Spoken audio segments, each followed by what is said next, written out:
सबसे पहले तो ये बहुत ही अफसोसनाक डेवलपमेंट्स हुई हैं, जो पार्लियामेंट के अंदर से पार्लियामेंटेरियंस को अरेस्ट करना। मेरे ख्याल से ये एक ऐसी चीज है, इसकी मजम्मत भरपूर करनी चाहिए।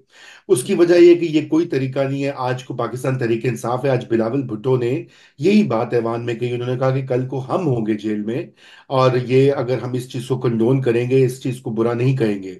मगर वो तो पहले चलिए, वो अब मैं समझता हूँ कि जो स्पीकर ने इकदाम उठाए हैं, सिक्योरिटी वालों को मुअत्तल वगैरह किया है, और अब देखते हैं कि ये मामला कहाँ आगे जाता है। मसला ये है नादिया, कि जो खैबर पख्तूनख्वा की असेंबली और उससे पहले जो पीटीआई की जलसे में लबो लहजा था, वो अब मामलात को बिल्कुल हेड ऑन कॉन्फ्रंटेशन पर ला चुका है। आपने देखा कि इमरान खान साहब ने भी बैक किया है गंडापुर को। उन्होंने कहा कि हर चीज जो उन्होंने कही है सही कहा है। जबकि बैरिस्टर गौहर, जो कि पार्टी के बाकायदा चेयरमैन है, उन्होंने जो है वो उसके ऊपर खुसूसन जो खबर सहाफियों के बारे में कहा, वहां पे उन्होंने माफी मांगी। बड़ी हम्म। बात है। लेकिन खान साहब ने कहा कि उन्होंने कौम की आवाज जो है, वो सेंटिमेंट्स जो हैं अवाम के, वो बयान किए हैं। अब इससे आपको ये पता लग जाना चाहिए कि जो मॉडरेट लोग हैं, या पीटीआई में बहुत सारे लोग ऐसे हैं जो चाहते हैं कि मामला ज्यादा आगे खराब ना हो और कोई तरीका बने कि उससे कुछ मुल्क में स्टेबिलिटी आए। वो उस वक्त जो है माइनॉरिटी में होते जा रहे हैं, या कम से कम उनकी सुनी नहीं जा रही, उनकी चल रही है तो कॉन्फ्रंटेशनल जो गुफ्तगू है, कॉन्फ्रंटेशनल पोजीशन है, वो चल रही है। और यही खैबर पख्तूनख्वा की असेंबली में, अगर आपने देखे, उन्होंने एग्जैक्टली जो इमरान खान की इस वक्त सोच है और जो हम्म। अप्रोच है, उसको उन्होंने बयान किया है। उन्होंने कि देखे ना, आपने ये पढ़ी करारदाद। अब कभी मेरे ख्याल से किसी भी सूबाई असेंबली ने सर्विंग फौजी अफसर, उनके कोर्ट मार्शल का मुतालबा नहीं किया। ये मुतालबा तो कौन करता रहा है? ये मुतालबा पहले खुद खान साहब करते रहे हैं। चाहे वो आर्मी चीफ हो, वो आईएसआई के चीफ हो, डीजीसी हो।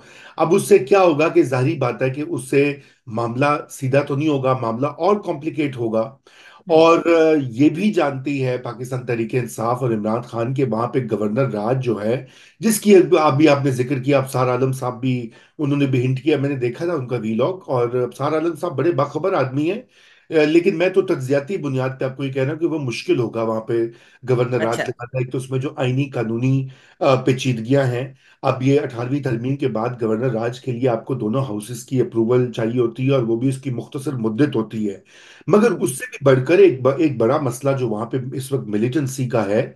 ऑलरेडी वहां पे हालात इस कदर खराब हो चुके हैं, और आपको पता है कि फौजी ऑपरेशन के खिलाफ भी जो एक प्लान किया जा रहा है, चाइनीज जो है वो अथॉरिटीज के प्रेशर में, और दीगर जो पाकिस्तान के ऊपर भी जो हमले हो रहे हैं, वहां पे तमाम सियासी पार्टीज जो हैं, वो उन्होंने एक यूनिफाइड अप्रोच ली हुई है एस्टेब्लिशमेंट के खिलाफ।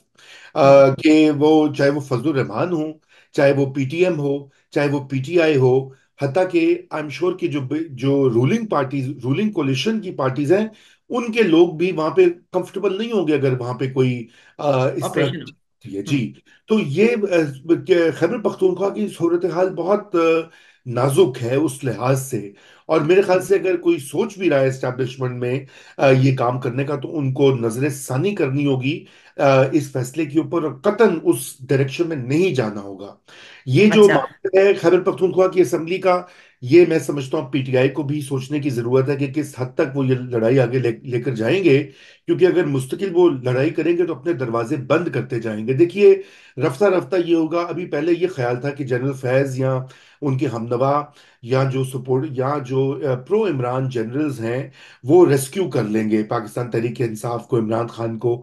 अच्छा, अब वो लग रहा है कि नहीं ऐसा हो रहा। जनरल फैज को तो पकड़ के उन्होंने बंद कर दिया है मौजूदा आर्मी लीडरशिप ने। अब जो कोई सर्विंग ऑफिशियल्स, पता नहीं कितने 100 200 फिगर्स बदलते रहते हैं, जो हम्म। गिरफ्तारियां भी हुई हैं।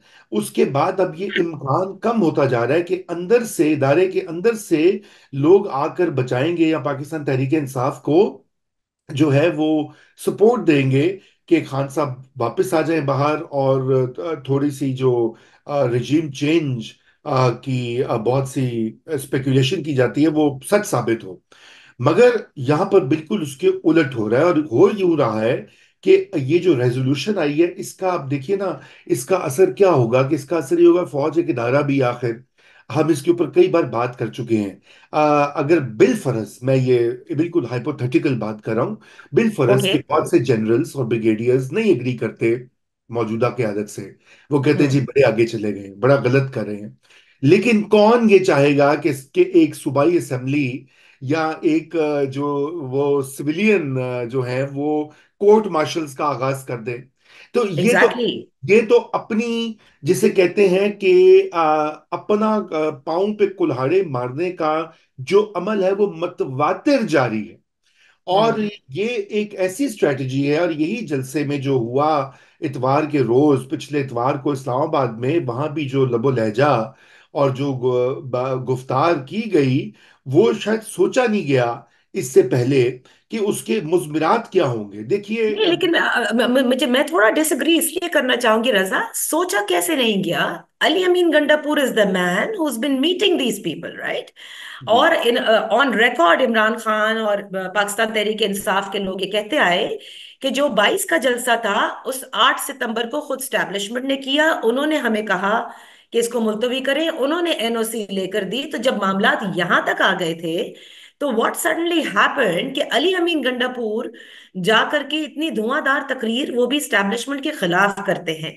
क्या कोई ऐसी बातें हैं जो उनके हवाले से पकड़ी गई हों, and he knows that his days are counted? So be it. So अच्छा लेट्स जस्ट। देखिए, नादिया फैसल वाडा ने तो ये कहा है कि कोई मुज़ाकरात नहीं हो रहे थे, ठीक है। मैंने भी आपको कई बार मतवातिर कई हफ्तों से यही अर्ज कर रहा हूं कि जो मेरी इतलात हैं, कोई गुफ्तो शुनीद नहीं हो रही। और दूसरी साइड जो है, जो कि मौजूदा आर्मी की क्यादत है, वो चाहती ही नहीं है अभी के मुज़ाकरात हो। अब ये देखें ना, ये एक बड़ा, हालांकि पाकिस्तान तहरीक इंसाफ और खुद इमरान खान की ये ख्वाहिश है कि भाई कोई चैनल खुले और जिन लोगों के पास ताकत है, कुव्वत है, उनसे बातचीत का कोई आगाज हो। कुछ शायद इनके लोग मिलते रहोगे, जैसे गंडापुर मिलते हैं अभी भी, उन्होंने वो कितने 8-9 घंटे उन्हीं के साथ थे।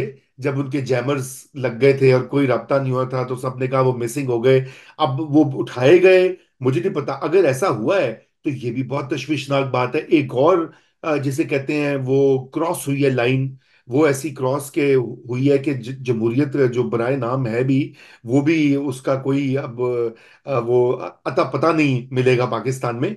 मगर coming back to the earlier issue, देखिए नादिया गंडापुर साहब ने ऐसा क्यों किया? देखिए, तीन वजूहात थी। सबसे पहली तो बात यह कि उनके ऊपर मतवातिर इल्जाम ये लग रहा था कि वो प्रो एस्टेब्लिशमेंट है या एस्टेब्लिशमेंट से मिले हुए हैं।